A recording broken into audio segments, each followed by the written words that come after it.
नमस्कार. स्वरबंध कल्याण संस्थेच्या उपक्रमात गुरु परमात्मा परेशु या विषयावर मी सौ प्रतीक्षा श्रीधर बोपर्डीकर, सूरगंध भक्तिगीत मंडळ कल्याण, मी माझे मनोगत व्यक्त करण्याचा एक प्रयत्न करीत आहे. गुरु परमात्मा परेशु. संत तुकारामाच्या या अभंगामध्ये गुरुलाच परमात्मा अर्थात ईश्वर म्हटले आहे. आपली सृष्टी ही पंचतत्वांनी बनलेली आहे. पृथ्वी, जल, अग्नी, वायू व आकाश अशा प्रत्येक तत्वात गुरु हा आहेच. कारण त्याच्याकडून आपण काही ना काहीतरी शिकतच असतो. म्हणजे सृष्टी ही पण गुरुच आहे.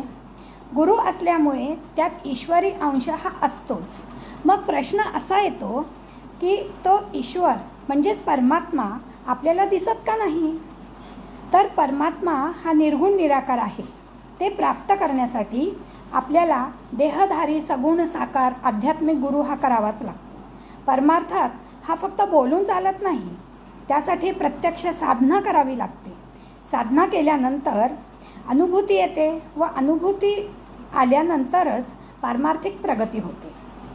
साधना केल्यामुळे माझ्यामधले षड्रिपू काम, क्रोध, लोभ, मोह, मत्सर दूर होतात व वृत्ती सात्विक होते. स्वतःच्या मनाने जर साधना केली तर त्यातून आपली प्रगती होणार नाही. कारण आपले विचार हे परिपूर्ण नसतात.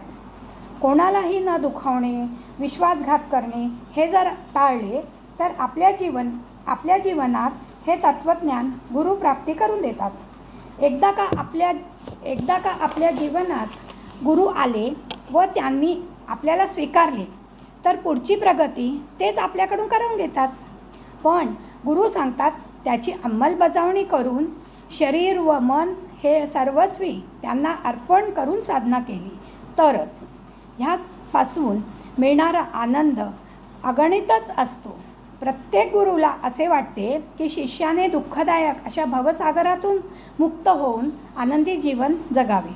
म्हणून नाथ महाराज म्हणतात, गुरु माता, गुरु पिता, गुरु आमची कुलदेवता.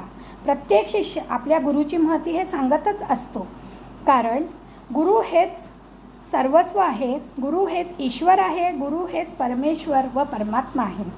कबीरदासजी म्हणतात, गुरु गोविंद दो खडे काके लागू पाय, बलिहारी गुरु आपनो गोविंद दियो बताए. म्हणजे काय?